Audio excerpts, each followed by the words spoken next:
Halo semuanya, nama aku Johan dari kelas 11 3. Hari ini aku akan mempresentasikan tentang menyajikan dan mempertahankan gagasan dengan teks persuasi. Sebelum itu, apa itu teks persuasi? Teks persuasi adalah teks yang bertujuan untuk mempengaruhi pembaca agar melakukan atau mempercayai sesuatu. Umumnya digunakan dalam pidato, kampanye, iklan, dan tulisan editorial. Selanjutnya ada tujuan dari teks persuasi. Tujuan dari teks persuasi sendiri adalah meyakinkan pembaca tentang ide atau gagasan tertentu, menggerakkan pembaca untuk bertindak atau membuat keputusan, dan membuat pembaca setuju dengan sudut pandang yang disampaikan. Struktur yang terdapat dalam teks persuasi ada pendahuluan, yaitu memperkenalkan topik dan menarik perhatian pembaca. Lalu argumentasi, menyajikan alasan dan bukti pendukung gagasan. Lalu yang terakhir penegasan kembali, yaitu menguatkan kembali gagasan utama dengan ajakan tindakan. Berikut ini adalah langkah dalam menyajikan gagasan. Yang pertama, pahami audiens dulu. Kenali siapa pembaca atau pendengar dan apa yang mereka inginkan. Lalu yang kedua, menentukan gagasan utama. Tentukan apa yang ingin disampaikan dan dipertahankan. Lalu yang ketiga, penggunaan fakta dan data. Sertakan bukti yang kuat untuk mendukung argumen. Yang keempat, menyusun narasi yang kuat.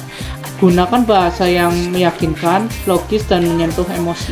Teknik persuasi yang efektif yang dapat digunakan yaitu sebagai berikut. Yang pertama ada logos atau logika, menggunakan argumen yang rasional dan berbasis data.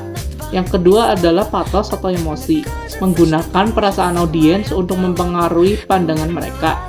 Yang ketiga ethos atau kredibilitas, memastikan bahwa penulis atau pembicara memiliki otoritas dan kepercayaan diri di mata audiens. Ada juga cara-cara untuk mempertahankan gagasan, yaitu dengan menghadapi argumen berlawanan. Siapkan jawaban untuk mengcounter argumen atau kritik. Lalu konsisten dalam berargumen. Pastikan semua argumen saling mendukung dan tidak bertentangan. Lalu ajakan tindakan atau call to action. Ajak pembaca untuk bertindak atau mendukung gagasan Anda. Menyampaikan gagasan dalam diskusi adalah bentuk pembangunan karakter kritis, kreatif, dan menghargai kebinekaan yang selaras dengan karakter profil pelajar Pancasila. Prinsip yang harus dipahami dalam diskusi adalah berbeda pendapat dalam suatu forum adalah hal yang wajar. Pandangan yang berbeda akan memperkaya pemahaman dan tidak diperbolehkan menyerang secara personal, tetapi diperbolehkan menanggapi atau mengkritisi gagasan yang disampaikan.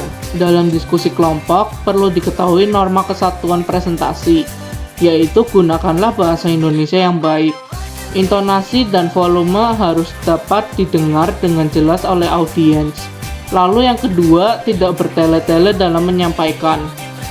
Lalu yang ketiga, bersikaplah tenang ketika berbicara. Meski ada perbedaan pendapat atau tidak mendapat persetujuan dari peserta lain. Lalu yang keempat, bersikaplah demokratis dan tidak memaksakan kehendak. Jangan menjatuhkan orang, sasarlah pendapatnya, bukan orangnya. Lalu yang terakhir, ikut berpartisipasi aktif dalam memberi solusi positif. Dalam diskusi, perbedaan pendapat adalah hal wajar. Namun, jika kita merasa fakta menunjukkan pendapat kita yang benar, kita juga harus berusaha mempertahankannya, bukan karena kita merasa paling benar, melainkan untuk saling meyakinkan, sehingga tercapai kata sepakat dari kedua belah pihak. Pak Tejo membawa pisang, lalu duduk meminum kopi. Presentasinya telah usai. Aku, Johan, pamit undur diri. Terima kasih semuanya.